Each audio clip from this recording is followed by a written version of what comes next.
right, and we are live. What's up, my friend John? How are you, Al? Good.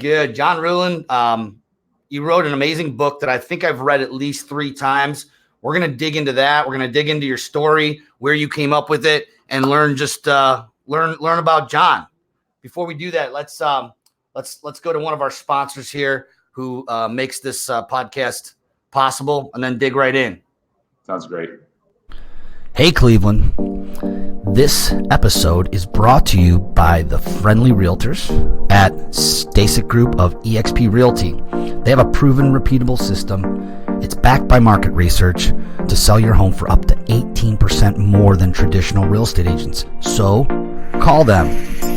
You can call them at 440-925-1018. It's 440-925-1018, or go to stasekgroup.com. That's stasekgroup.com. All right.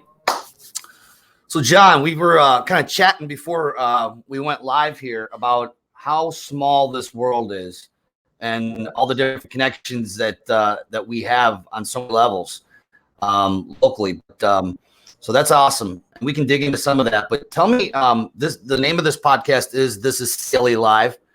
I don't know if you grew up or, they're basically, to get on this podcast, there's got to be some kind of a Cleveland connection. So why don't we start with that and then kind of go into your story. Tell us a little bit about John. Yeah, well, I'm an Ohio boy. I spent 30 years in Ohio, grew up. People assume like maybe I was hanging out in some cool country club and maybe the East Side and Beechwood. I grew up about an hour and a half south of Cleveland, 45 minutes south of Canton, on a farm, 47 acres, milking goats every morning, baling hay. I lived in Delroy. If you know where Atwood Lake is, it's in the middle of nowhere. The town's like 417 people. And I hated blue collar work. And I didn't, I grew up lower middle income. I wanted the Jordans and the British Knights and couldn't afford them. I was one of 6 kids on one income that was lower middle income at best. So I was like on the free lunch program. It was like, this sucks. Yeah. And so I went to Malone University for undergrad, thinking I was going to go be a doctor. And my life changed as I was trying to pay for med school. I went and interned with a company out of desperation, Cutco Knives. And I didn't know what Cutco was, but I knew a buddy of mine was doing it. And I went to go pitch my girlfriend's dad, who was an attorney and a rainmaker attorney at that. And he was always giving things away. And so I pitched him the idea of giving away 100 Cutco pocket knives. Thinking, he would buy like a semi-load of noodles and give like 200 people a year supply of noodles. And Paul got this little twinkle in his eye. It's awkward to pitch your girlfriend's dad knives, by the way. Yeah. But he didn't make me feel awkward. He was just this kind man, and he was 60 at the time. And he said, John, I don't want to wear the pocket knives. Got to wear paring knives. Like, you want to give a bunch of dudes, like financial advisors, insurance companies, construction companies, home builders, a kitchen tool? Why? And he said, John, in 35 years in business, the reason I have more referrals and deal flow and access and all these things, I found out a simple truth, and that's if you take care of the family in business, everything else takes care of itself. So for me, it was like this lightning bolt moment. And for Paul, it wasn't about the knives. To this day, people are like, we got interviewed by the New York Times. They're like, what's the hot new sexy gift, John? Because we still own a gifting service to this day. It's the core of our business. And I'm like, the stupid knives. And they're like, come on, like that was like 19 years ago. And I'm like, no, like to this day, like the knife is just a delivery vehicle for an emotion. And it's just a top of mind trigger. And most people think that they're gifting when they give gift cards or crap from China. And they don't realize that the emotional impact is the impact. So, Cutco's worked with about 1.5 million distributors over 70 years. We became their #1 all time in the history of the company. This farm kid who was milking goats by applying what I now call the Giftology marketing system.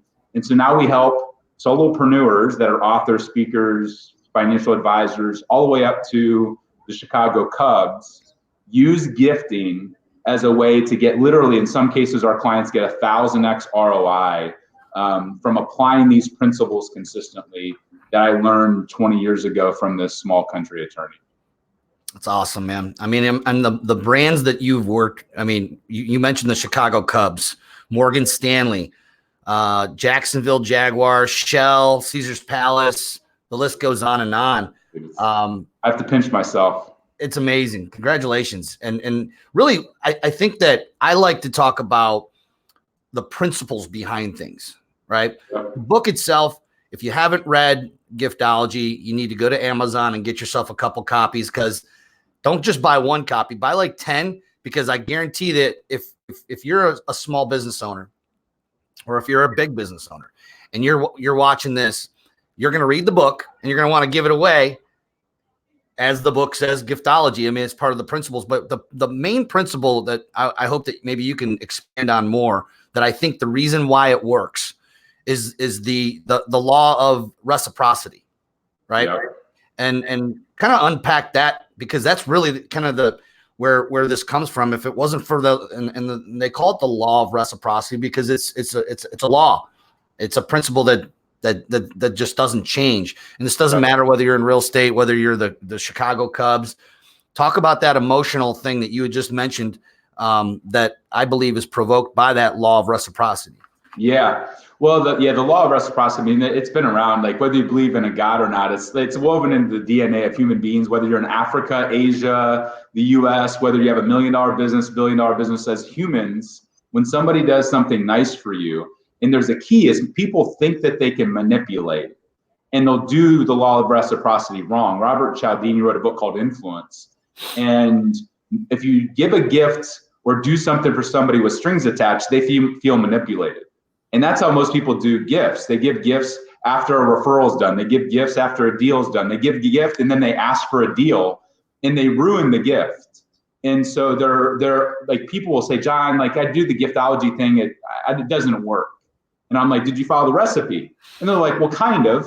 And I'm like, if you go to bake bread and don't put flour and yeast in and say you're baking bread, you're not baking bread. I don't care what you think you're doing. And so there's a lot of people that are trying to mimic what we're teaching. And what they don't realize is they're actually spending money to damage relationships. And so the law of reciprocity states that if you do something nice for somebody with no strings attached, oftentimes they want to pay you back, in some cases 10 or 100-fold. If you do it the wrong way, it's like with your wife. If you give your wife a gift and do it with strings attached, you ruin it. Like you're actually further down, like you just dug yourself a grave, versus showing up and loving your spouse and doing things on random Tuesdays, no strings attached, it comes back 100-fold. And so the core of what we're teaching is that everybody says it's like sexy to play the long game, like I'm all about relationships. But if you ask most people, they don't have a relational plan. They have an operation plan, they have a finance plan, they have maybe a marketing plan. But if you say that all of your business, most companies and organizations, it's all about my employees, all about my clients. I'm like, okay, tell me what's your relationship plan? And they look at me like a deer in the headlights. They're like, well, we send Christmas gifts. And I'm like, you're lighting $100 bills on fire, sending Christmas gifts. That's the dumbest time on the planet to send a gift. That's an expected time. They're like, well, we do referral gifts. I'm like, are you in the relationship business or the transaction business? And they're like, well, I'm in the relationship business. I'm like, if somebody gives you $1 million lead that closes as a realtor, and you send them a $100 Starbucks gift card, what did you just turn that relationship into? A transaction, a tit for tat. So the core of what we're teaching is thinking just as strategic about your generosity and how you love on your relationships as you do any other part of your business. And the law of reciprocity only works if you follow the recipe properly. Let's dig into that. What the recipe? I mean, we want everyone to, it's in the book, but I know that you go deeper into it because you had mentioned one of your core business is a business that it's a gifting service, correct? Yeah. So yeah, I mean, it's not hard to do. You know, anything that we teach in the book actually applies in your personal life, because people are like, well, John, I want to do this gift, and then this is how I'm going to do it. And I'm like, well, here's a great example: is people will slam their logo on something, and I see this all the time, and they're like, yeah, we're getting branding out of it. I'm like, would you ever go to your best friend's wedding, and on the Tiffany's vase or the Cutco knife, would you put compliments of John Ruhlin or compliments of Giftology on the gift? And they're like, no, no, like never. You engrave the couple's name and their wedding date, right? And they're like, yeah. And I'm like, why would you do something in your personal life or in your business life you'd never do in your personal life? You ruin the gift when you deface it with the logo. And people think they're branding and marketing. I'm like, when you go to a conference or an event and they give you the cheap OGO backpack with a Microsoft logo the size of a basketball on it, what do you want to do with that backpack? Re-gift it or give it to Goodwill? You're like, I don't want to be a billboard for somebody else. Right. And so people think they're branding and marketing, but when you're dealing, now, if you're part of the 90% out there selling homes or real estate or insurance, and you just want to slam something out there and don't want to be thoughtful, then have at it. But if you're in the top 10% as a mortgage broker, as a financial advisor, as a home builder, and you're dealing with the affluent, you have to make the gift about them. Part of the recipe is to personalize it to them. I won't allow, whether it's the Cubs or anybody else, you have to personalize it with their name. And people think, well, that doesn't matter. Like, just leave it blank or put a logo on it. And I'm like, in 2020, we still, like, think about all the American Express Black Card or going to the VIP in Vegas. Everybody loves to be treated like a VIP as an individual. And so now, like, we won't allow gifts to go out without handwritten notes. And people are like, well, can I just order it from Amazon? And I'm like, if you think relationships are automated, have at it. But if you want somebody to send you 100 referrals over the next 10 years, that doesn't happen with them feeling automated. It happens because one person connected to another person, and people think loyalty is sticking around. Loyalty is not sticking around. Loyalty is going to bat for somebody. And so, for us, my gifting budget this year went from, when I was in college, $500 a month, to this year, it'll be about $600,000. And people are like, that's a lot of money. And I'm like, well, it's a lot of money unless you take into account, like, Cameron Harold, who I did the $7,000 Brooks Brothers experience for. Yeah. People thought I was nuts. I spent $7,000 on clothes and outfitted his room in Cleveland at the Ritz to look like a Brooks Brothers store. People thought I was insane. And I'm like, I probably have invested, say, $20,000 in gifts to him over 15 years. So that story is in the book. Yeah, it's in the book. It's the opening chapter. Yeah, right. It's in the book, but maybe give a little bit more context to why you spent $7,000 in Brooks Brothers. This guy was coming into town. Yeah, he's one of the top business coaches in the world. I saw him at an EO event. So EO, YPO are groups that we speak on their stages all the time. And so I heard him speak in Vegas, and I'm like, I want him as a client, a mentor, an advisor, an advocate, a referral source. And I did what most people did in business. Most guys, especially the worst, we take them out to dinner, steak dinner, wine, golf, ball game tickets. And so I invited him to Morton's into a Cavs game, and he could give two rips about either one of them. But yet in business, we follow the same playbook as all of our competitors, and we wonder why referrals aren't falling from the sky. We're not wowing anybody following the same playbook as our competition. And so I found out that he loved Brooks Brothers, and he's from Canada. He's coming into town. He's not gonna have time to go shopping for it. And so I went and bought everything in the new fall collection in his size, all the jackets, pants, suits, belts, shoes, everything. And the Ritz-Carlton helped me outfit his hotel room to look like a Brooks Brothers store. And when he got in, he didn't want to go to the dinner and the ball game. He just wanted to go to bed. When he came down from this hotel room, he said, John, whatever you want to talk about, for as long as you want to talk about it, I'm all ears. And so I didn't leave it there. Most people do one gift and then they're done. I sent him probably 100 gifts over 15 years, $20,000 worth of gifts. And that $20,000, I calculated the other day, has produced a 50x ROI at 7 figures. The reason I went from charging and begging to speak for free on stages to now booking at 30K domestic and 60K international is because when I was at 5,000, Cameron, when he was double booked, he'd be like, you need to book John Ruhlin. They're like, who's John? Yeah. And then he'd be like, just trust me. Right. And he would go to me and be like, John, I got you this gig. And I'm like, great. And he's like, make sure you charge 15,000. I'm like, but I'm only at 5. And he's like, you're not anymore. You're a $15,000 speaker. So the reason I'm able to charge $30,000 and $40,000 and $50,000 as a speaker, all of his hundreds of clients, he coaches CEOs from $5 million CEOs to $5 billion CEOs. Every single one of them, he sends knives and all of our gifts. He pays for them. He sends out our book. He does things that $10 million in advertising could never do, all because I was willing to not just do it one time for him, I was willing to go all in for him. And because of that, without asking for anything, he reciprocated for the last 15 years, things I could have never bought or done, all because I was willing to. So people are like, oh, John, I'll spend $600,000 on gifting. And I'm like, the difference is I'll spend 600 grand on 100 people. You'll spend 600 grand on 6,000 people and send them calendars and koozies and Amazon gift cards. And you'll wonder why you're not getting as many referrals as I am. I have 100 CEOs and VPs of sales that will go to bat for me and sell on my behalf. I couldn't hire Cameron for 600 grand. I get 100 Camerons for way less money than it would cost me to hire one sales rep.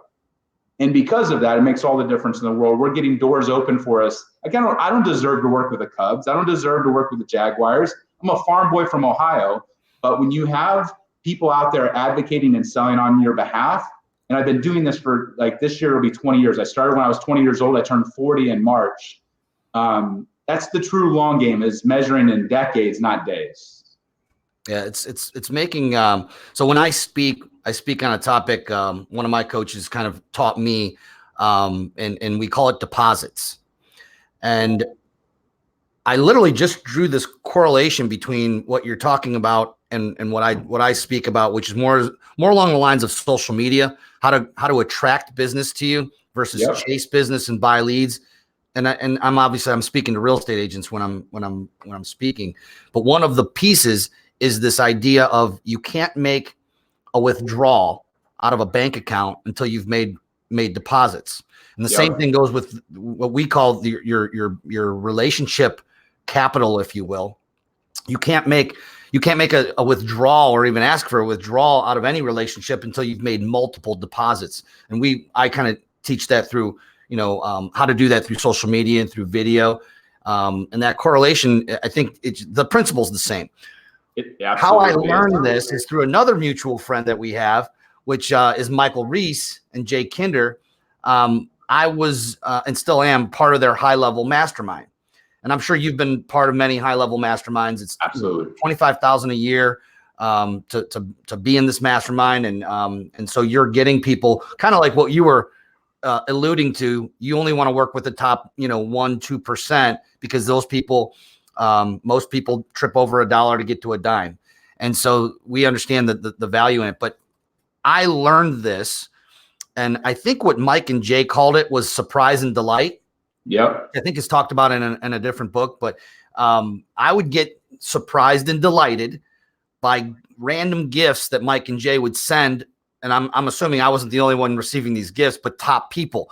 I remember, I can, these are gifts that you don't forget. For instance, they sent me beer mugs that said Al on them and matching coasters that didn't have anything with Kinder Reese on it. It was all my stuff. And they've sent me multiple things or they would send me Cleveland Browns. Absolutely. As depressing as that can be, if you're a true Clevelander. But they nailed it. And so I think that I learned by being a recipient of the Giftology strategy, if you will. And they followed it. They were actually following it before the book even came out. It's not rocket science. It's been around since, the Bible talks about in Proverbs, a gift ushers you before kings. So I didn't invent it. I just put a system and a step-by-step methodology and put a spotlight on things that have been around for 5,000 or 10,000 years. I think in America specifically, we're in a hurry and we're in a rush. We cut corners because that's, we want to build the big McMansion, but there's no substance, big hat, no cattle. We want to drive the fancy car, but not be, but be, behind the scenes, poor as a church mouse. And so I think that people want to say that they're playing this game, but they cut corners. They don't want to take the time to do it the right way, or what we feel like is the right way, which is just being thoughtful. It's putting your money. If you say that a relationship is valuable, if somebody invests 25 grand in a mastermind, there's profit there, right? And as a realtor, you're making a commission, or as a mortgage broker, you're making a commission, or as a financial advisor, you're making a management fee. And most people, here's what they ask themselves inherently, whether they're going to a kid's bar mitzvah or a wedding or a graduation, is they say, what's the least I can get away with here? I haven't seen this nephew in 7 years. Can I get away with $100, or do I have to spend $200? And my original mentor, Paul, was the opposite. He would say, what's the most I can afford to do here? how much could I invest? And when you ask yourself that question, what's the most I can do versus what's the least I can get away with? It's like, instead of buying, I could have just bought a gift card for Brooks Brothers for $500. I could have bought a couple shirts. But going all in, when somebody sees that what's coming out of your mouth and in your marketing materials and on social media is actually the same as what you're willing, like, look at your calendar and look at your checkbook, and I'll tell you what your priorities are. Mm-hmm. You can say, I'm all about health, but if you're eating at McDonald's every day, like, I call BS. Right. And you can say you're all about relationships, but if you have 5, 6, 7-figure relationships and you're sending them Starbucks gift cards, I call BS, because that's not going to show the value that you're placing on that relationship. If you say you value your wife or your husband, and you're like, once, Valentine's Day is the only day that she's getting flowers, I call BS. So it's really, a lot of it is, everybody has all this flashy light stuff, and at a core level, we really want to build relationships with people that are the same, and that they're not siloed. We're the same person at home as we are in our business, and that we're really willing to put our money where our mouth is. And gifting is one of those few areas that people think that they're a 7 and they're really at a -3. And if you would just get to be a 5 in your thoughtfulness and your consistency, and making it a math equation where you're reinvesting a percentage of your profits back into all your relationships, you would just crush. Like, I see people literally getting 1,000x return because people have a pissing match on Facebook ads. And I'm like, you're hopeful to get a 3x return. Imagine investing in the people that you love and care about and getting a 10x return. Isn't that just more fun? Like, it's like I said, it's not rocket science. Jay and Mike are fans of what we do, but they're not the only ones. There's other people out there that have mimicked it even before we came out with the book. Yeah. And I mean, I think you nailed it with the consistency piece. And I think it's the thing that, in the real estate business, a lot of agents, their number one thing they struggle with is the consistency part. And being intentional is the other thing. I mean, we're doing this, it's intentional, but it is giving without expecting anything coming back, but doing that consistently, Yeah. and it is more fun. I mean, if you had, there's agents out there right now, there's business. Well, I keep going to real estate, but they're spending, $5,000, $10,000 a month in Zillow leads. And yeah, it's getting them those Zillow leads, right? But if they were to take half of that budget and put it toward your strategy of Giftology, I think here's the other thing that kind of popped into my mind just now. You said you're spending $600,000 a year on your gift strategy, and that's going to a relationship. I don't want to call it a database. It's a list of relationships that you have, and I have to imagine that if you're gonna deploy this specific strategy of Giftology, you have to your list of relationships has to be strong, and you're not going to give. Let me just put it this way: you're not going to give a gift to an asshole if they're not someone that you want in your life. One of my other coaches, John Sheplek, also says that if I can't give value to you and you can't give value back to me, then we have no reason to be in a relationship, whether it be business or personal. And I live by that principle. But I think your strategy forces you to really get a great group of people, because if you're making these investments, you're not going to make them into C players. Nope. You're going to be making them into A players or B players that you're hoping to get to A, that you're maybe mentoring, right? On the potential. Sure. Yeah. Well, what's funny is when people engage us, one of the things that we do is we take them through what's called a loyalty planning session. And people are like, I want to see the catalog of your gifts. And I'm like, my team has been picking gifts for 19 years. You've been thinking about it for 19 minutes. Who's going to pick a better gift? And they're like, probably your team. I'm like, exactly. That's the last step out of 7 steps, what you're going to send. But that's where everybody's head goes, is I want the cool, sexy gift. The who you're sending the gifts to is way more important than what you're sending. Everybody has it backwards. What am I going to send? I don't care what you're sending. And I don't care if you're sending it to 5 people or 500 people or 5,000 people, you have to have segmented. And I spend more money on sending gifts to Cutco employees than most people do to send to their billion-dollar clients. And people are like, I thought you were buying like, aren't you their customer? And I'm like, I am. And I'm like, I learned this from one of my mentors they run an $800 million company out of Utah called OC Tanner. They did the gold medal Olympic, medallions when it was in Salt Lake City. They're the largest buyer of Rolex in the country. When Rolex comes to Utah, who buys dinner? Not Rolex. I'm like, that's weird. And they're like, no, it's not weird. We don't have a business without our vendors. We treat our vendors like gold because we don't have a business without them. So when we walk our clients through, whether they're a realtor or whether they're a mortgage broker or financial advisor, I'm like, who are the most important relationships? And oftentimes the vendors are important, and we start with their employees. Because if you start, this is how most people do it. They treat their clients or referral partners like the Ritz-Carlton, and then their employees, they treat at a Motel 6 level. And they wonder why they're not attracting good talent. It's a no-brainer. Like, you create a disconnect and a lack of congruency when you treat your internal employees like crap, and then you want to deliver Ritz-Carlton service. It doesn't work that way. So we challenge our clients, and I have some clients that are literally building 1,100 of their employees a full Cutco knife set. And for the last 10 years, they're spending a couple $100,000 a year to build them a set because they realize they have to treat their internal customer, which is their employee, at the same level that they're treating their external customer, which might be a dealer, might be a rep, might be an advisor, it doesn't matter. It's still, people will ask me, like, I spoke at Google, and they're like, John, does this work in technology? And I laughed from stage. I was like, one question. And they're like, yeah, what's that? And I said, are there human beings at this company? And they laugh and they're like, yeah. And I'm like, then it works. Right. It works in manufacturing. It works in finance. It works in widgets. It works in making toilet paper. Because why? Because it has to do with being human beings. So if your tribe, one of the things that took us 19 years to put together was like a plan.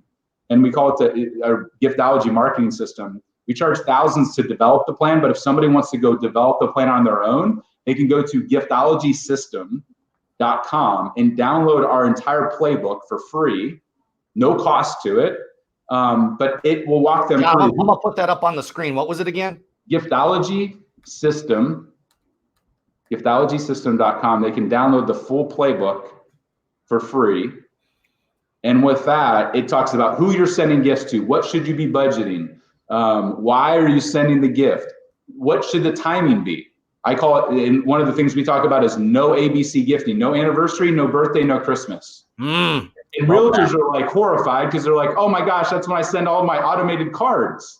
Right. And I'm like, exactly. How's that working out for you? Like, do you think that your biggest clients feel special because they get an automated card? Probably not.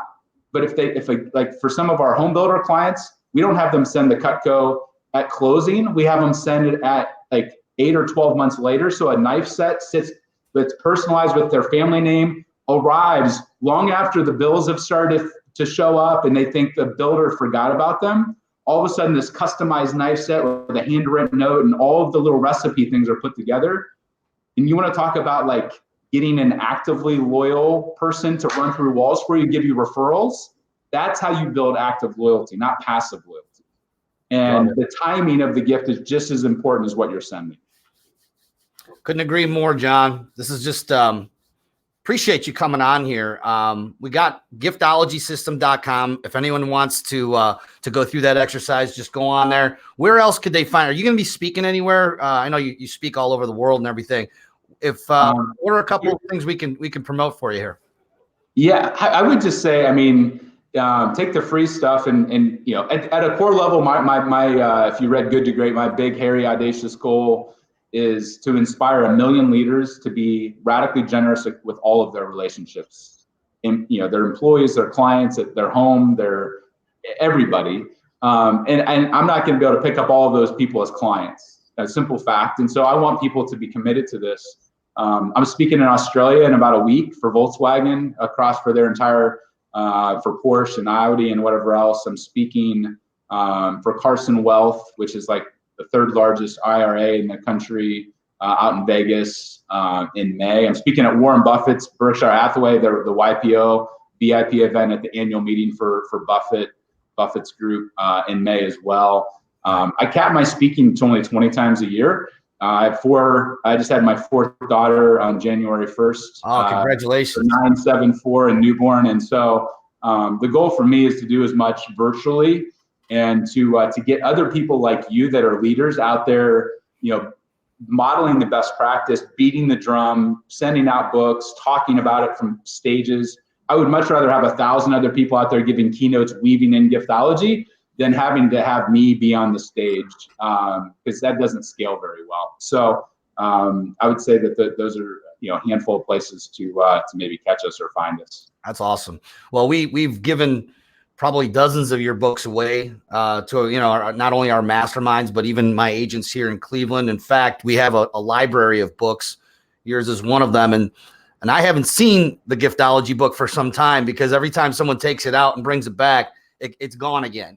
So that's just a testament. It's a great book. It's a quick read. Also, the audio is great too, by the way.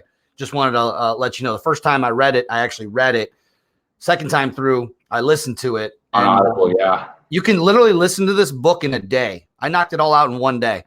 It's a 2-hour read. It's made to be a one-leg flight. Like so many books, it's double or triple the amount of just to fill fluff. And I'm like, you never finish those books. And so if you're a fast reader, it's a 90-minute read. If you're a slow reader, it's a 2-hour read. But yeah, it's made to be efficient. Like I'm a practical, being a farm boy, I don't need fluff. Just give me the process, the nuts and bolts, and but we also try to make it fun and interesting as well with a few stories. So thanks for diving in 3 different times. That's awesome.